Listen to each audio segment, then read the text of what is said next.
یہ تو ایک ذرے کے برابر چیز ہے۔ اس لیے حضور نے فرمایا وقت اللہ فرماتے ہیں اچھا بنی آدم تم میرے مقابلے پہ آتے ہو، مجھے آج میں نے تمہیں اس چیز سے پیدا کیا ہے جب تمہیں بنا دیا، اور جب تم ماشاءاللہ اپنے لباس میں اکڑ کے چلنے لگے اور جب تم نے زمین کو اپنا ٹھکانہ بنا لیا، اب مال جمع کیا پھر اس کو روک کے رکھا، خرچ بھی نہیں کیا اللہ کے راستے میں، اور جب سانس نکلنے کا وقت آ گیا تو کہا اچھا اب میں خیرات کرتا ہوں۔ اللہ نے حضور نے فرمایا بے وقوف، اب کون سا خرچ کرنے کا وقت ہے؟ خیرات تو وہ ہوتی ہے جو آدمی اپنی زندگی میں خیرات کرے، اپنی صحت میں خیرات کرے۔ مرنے کے وقت تو سب کہتے ہیں کہ یا اللہ ہمیں مہلت دے دیں، ہم خیرات کر دیں گے۔ وہ خیرات اللہ کے ہاں کوئی قیمت نہیں رکھتی ہے۔ خیرات تب ہے صحیح شہیح، حضرت نے فرمایا تم تندرست بھی ہو اور تمہیں خود بھی حاجت ہو، وہ ہے خیرات جس کے لیے اللہ نے قرآن اتارا وَيُرْسِلُونَ عَلَىٰ أَنفُسِهِمْ وَلَوْ كَانَ بِهِمْ خَصَاصَةٌ۔ میرے مدنی کے صحابہ پروانے دیکھو، خود محتاج ہیں لیکن اپنے آپ کو بھوکا رکھ کے بھی لوگوں کو کھلاتے ہیں۔ یہ ہے خیرات جو اللہ کو پسند ہے۔ اسی لیے حضور فرماتے ہیں انفق بلالا، بلال خرچ کرو، کیوں گھبراتے ہو؟ وَلَا تَخْشَىٰ عَلَىٰ ذِي الْعَرْشِ إِقْلَالًا، اللہ کے اوپر امید رکھو، اللہ تمہیں بھوکا نہیں ماریں گے، اللہ تمہیں رزق دیں گے، اور رزق جو ہے وہ اللہ کے ہاتھ میں ہے۔ اسی طرح روایات اسرائیلیہ میں ایک حدیث قدسی آتی ہے، اللہ فرماتے ہیں یا ابن آدم خلقتک لعبادتی فلا تلعب، اے آدم کے بیٹے میں نے تمہیں اپنی عبادت کے لیے پیدا کیا ہے، تم کھیل کود میں، فلموں میں اور ٹی وی میں اور فوٹو کھینچنے میں اور ڈراموں میں وقت گزار رہے ہو۔ یا ابن آدم خلقتک لعبادتی فلا تلعب وقسمت رزقک فلا تتعب، اور میں نے تیرا رزق بھی تقسیم کر کے معین کر دیا ہے، پھر کیوں مشقت میں ڈالتے ہو؟ بس طاقت کے مطابق کام کرو، باقی جو اللہ نے دینا ہے وہ دے دے گا، جو اللہ نے لکھا ہے وہ مل جائے گا۔ تم محنت کرو، پہاڑ توڑ ڈالو، یہ نہیں کہ کوئی زیادہ ہو سکے، جو رب نے لکھا ہے وہی ملے گا۔ اللہ نے فرمایا اب دیکھیں ہم نے آسمان پیدا کیے، زمین پیدا کی، انسان پیدا، ہم نے پھر ان کے لیے جانور بھی پیدا کیے کہ یہ جانور ان کے لیے نعمتیں، وَالْأَنْعَامَ خَلَقَهَا لَكُمْ، یہ مویشی ہم نے تیرے لیے پیدا کیے ہیں، فِيهَا دِفْءٌ، ان کے اندر تمہارے لیے سردی سے بچنے کا ذریعہ ہے کہ اون کے کپڑے بنا لیتے ہو، لباس بنا لیتے ہو، وَمَنَافِعُ وَمِنْهَا تَأْكُلُونَ، اس کے علاوہ بھی اور منافع ہیں، دودھ پیتے ہو، اون بیچتے ہو، ان کے بچے بیچتے ہو اور ان سے کھاتے بھی ہو ذبح کر کے، وَلَكُمْ فِيهَا جَمَالٌ حِينَ تُرِيحُونَ وَحِينَ تَسْرَحُونَ، اور تمہارے لیے کتنی زینت ہے کہ جب وہ لوٹتے ہیں واپس چراگاہ سے یا جاتے ہیں، ایک زینت ہوتی ہے نا کہ مال نکل رہا ہے، اس لیے دیکھا ہے نا آپ نے بڑے بڑے لوگ جن نے مال رکھے ہوئے ہوتے ہیں وہ دیکھ رہے ہوتے ہیں اور مال جا رہا ہے، بکریاں جا رہی ہیں، بھیڑیں جا رہی ہیں، گائیں جا رہی ہیں، اور دیکھ کے وہ خوش ہو رہے ہیں۔ وَتَحْمِلُ أَثْقَالَكُمْ إِلَىٰ بَلَدٍ لَّمْ تَكُونُوا بَالِغِيهِ إِلَّا بِشِقِّ الْأَنفُسِ، اور ہم نے یہ جانور تیرے لیے یہ بھی بنائے ہیں کہ تمہارے بوجھ اٹھا کے وہاں تک پہنچاتے ہیں جہاں تم نہیں پہنچا سکتے۔ تو یہ ایسے جانور ہیں کہ کشتیاں پانی میں چلتی ہیں اور یہ بر میں چلتے ہیں، اسی لیے اونٹ کو کہتے ہیں سفینۃ البر، یہ خشکی کی اور ریت کی کشتی ہے۔ تو ہم نے یہ جانور تمہارے بال برداری کرتے ہیں، تجارت کے کام آتے ہیں۔ ان ربکم لرؤوف رحیم، اللہ تمہارے ساتھ بڑے مہربان ہیں۔ لیکن ایک بات یاد رکھیں، علماء نے بڑی اچھی بات ہوئی، انہوں نے کہا اللہ کی ہر چیز تیری ڈپٹی کر رہی ہے، صرف تو نافرمان ہے۔ دیکھو نا، آپ نے اگر کسی بکری کو ذبح کرو، کبھی اس نے کہا ہے جی مجھے ذبح نہ کرو، کر لو، گوشت کھا لو، چمڑے بھی جوتے بنا لو، اس نے تو کبھی انکار نہیں کیا۔ تو اس کی ہر چیز تیرے تابع ہے، لیکن تو اللہ کے تابع نہیں ہے۔ کبھی قبروں پہ سجدے کرتا ہے اور کبھی مزاروں پہ سجدے کرتا ہے، کبھی غیر اللہ کی نظر نیاز دیتا ہے۔ اور کبھی آستانوں پہ جھکتا ہے، کبھی غیروں کو حاجت روا اور مشکل کشا سمجھتا ہے، اور یہ بھی جانتا ہے کہ یہ مخلوق ہے، ان کو بھی اللہ نے پیدا کیا، پھر بھی ان سے مانگ رہا ہے۔ اب اس کا کیا علاج ہے؟ اللہ سے بس ایک بات ہے کہ دعا کیا کریں کہ اللہ ہدایت دے۔ جب اللہ ناراض ہو جائے نا، عقل چھین لے، پھر آدمی کو سمجھ نہیں آتی بات۔ اب دیکھیں جتنا ہندو ہیں، یہ جو ان کے دیوی دیوتے ہیں، خود بناتے ہیں کہ نہیں بناتے؟ اپنے ہاتھوں سے بناتے ہیں، کوئی مٹی سے بناتا ہے، کوئی لوہے سے بناتا ہے، کوئی پیتل سے بناتے ہیں، بڑے لوگ سونے کے بھی بناتے ہیں، لیکن خود ہی بناتے ہیں۔ جب بن جاتا ہے پھر ہاتھ باندھ کے کھڑا ہے، جی میری مدد کرو۔ وہ تم نے بنایا ہے اس کو، بیوقوف، وہ تمہاری کیا مدد کرے گا؟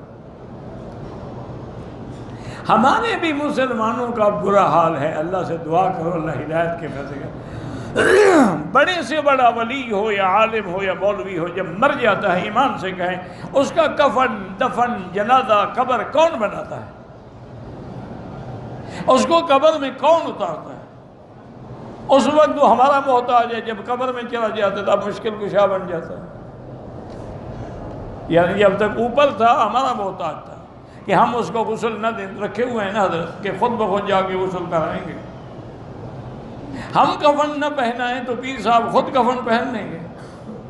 وہ میرا ایک شاگرد ہوتا تھا، اللہ عالم، سنا ہے میں نے، بیچارہ فوت ہو گیا، اللہ اس کی قبر پہ رحمت کرے اور دعا بھی کریں۔ ایک میرے دوست ہیں محمد صالح، ہندوستان میں، میرے فقیر کے لیے بڑی دوائیں شوائیں بیچارے ادھر ادھر سے حکیموں سے لے کے بھیجتے ہیں، وہ خود بیمار ہیں، اللہ ان کو شفا عطا فرمائے۔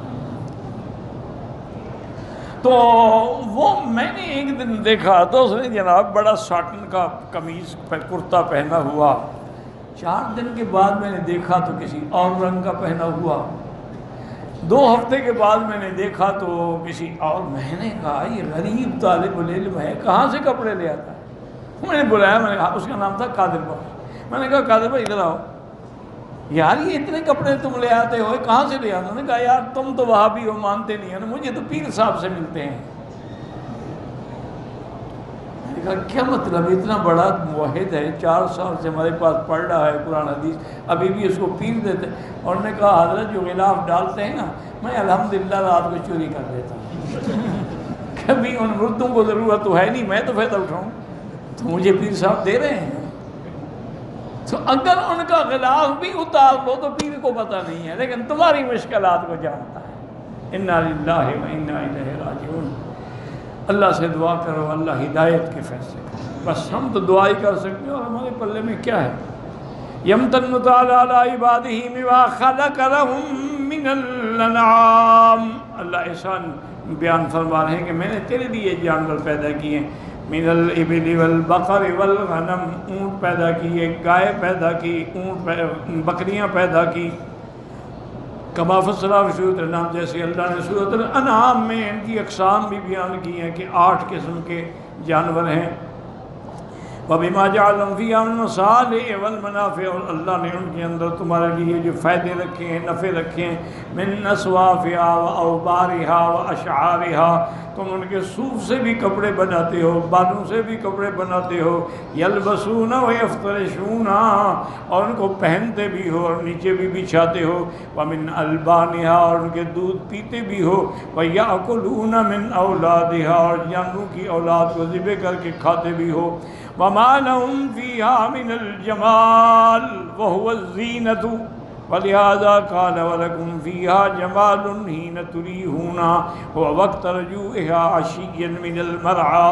تريحون کا معنی ہوتا ہے شام کو جب چر کے وہ واپس آتے ہیں، فإنها تكون أمده خواصرا، اب ان کے پیٹ بھرے ہوئے ہوتے ہیں، وأعظمه ذروًا، اب ان کے ندی دودھ کے جو ہے وہ بھی بھرے ہوتے ہیں، وأعلاه أسنمة، نبکوہان بھی اس کی سیدھی کھڑی ہوتی ہے، وحین تسرحون، اور جب صبح کو تم ان کو بھیجتے ہو چرنے کے لیے، کتنی زینت کی گھڑی ہوتی ہے، غدوۃ حین تبعثونها إلى المرعى، وَتَعْمِلُ أَثْقَالَكُمْ الْأَحْمَالَ الثَّقِيلَةَ الَّتِي تَعْجِزُونَ عَنْ نَقْلِهَا وَحَمْلِهَا، یہ تمہارے بڑے بڑے بوجھ بھی اٹھا کے دوسری جگہوں پہ پہنچاتے ہیں جن کو تم نہیں اٹھا سکتے۔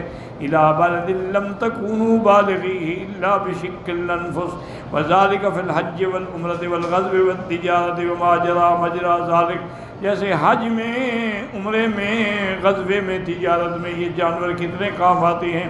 تستعملونها فی انواع الاستعمال من رکوب و تحمیل، سوار بھی ہوتے اور ان پہ بار برداری بھی کرتے ہو، جیسے اللہ فرماتے ہیں وَإِنَّ لَكُمْ فِي الْأَنْعَامِ لَعِبْرَةً نُسْقِيكُم مِّمَّا فِي بُطُونِهَا، تمہارے لیے ان جانوروں میں کتنی بڑی عبرت ہے، اللہ ان کے پیٹ کے اندر سے جو چیزیں دودھ نکلتا ہے تمہیں پلانے کے لیے۔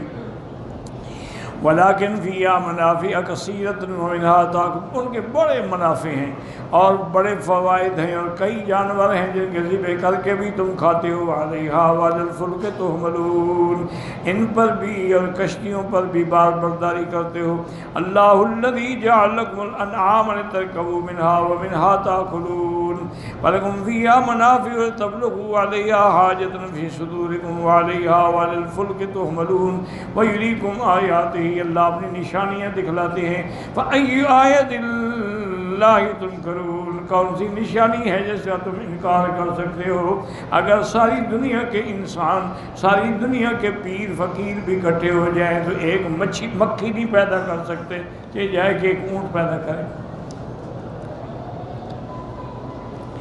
اس لیے اس کے بعد اللہ تبارک و تعالیٰ فرماتی ہیں وَلِهَذَا قَالَ هَا هُنَا بَعْدَ تِعْدَادِ هَٰذِهِ النِّعَمِ، اللہ نے اپنی یہ نعمتیں گنانے کے بعد فرمایا ان ربکم رؤوف الرحیم، اے ربکم الذی قید لکم، اسی کی ذات ہے جس نے ان کو تمہارے تابع کر دیا، مسخر کر دیا۔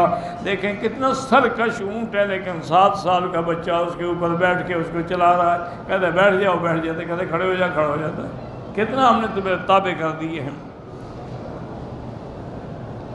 اور اس کے بعد فرماتی ہیں وَلَمْ يَرَوْا أَنَّا خَلَقْنَا لَهُم مِّمَّا عَمِلَتْ أَيْدِينَا أَنْعَامًا فَهُمْ لَهَا مَالِكُونَ وَذَلَّلْنَاهَا لَهُمْ فَمِنْهَا، ہم نے ان کو ان کے تابع کر دیا ہے، سواری کے لیے بھی اور کھانے کے لیے بھی۔ فرمایا جَعَلَ لَكُم مِّنَ الْفُلْكِ وَالْأَنْعَامِ مَا تَرْكَبُونَ لِتَسْتَوُوا عَلَىٰ ظُهُورِهِ ثم تذکروا، پھر اللہ کی اپنے رب کی نعمتوں کو یاد کرو۔ اذ استویتم علیہ، جب سواری پہ بیٹھو تو کہو سبحان الذی سخرنا ھذا، وہ پاک ذات ہے جس نے اس جانور کو، سواری کو ہمارے تابع کیا ہے، ہم تو نہیں کر سکتے تھے۔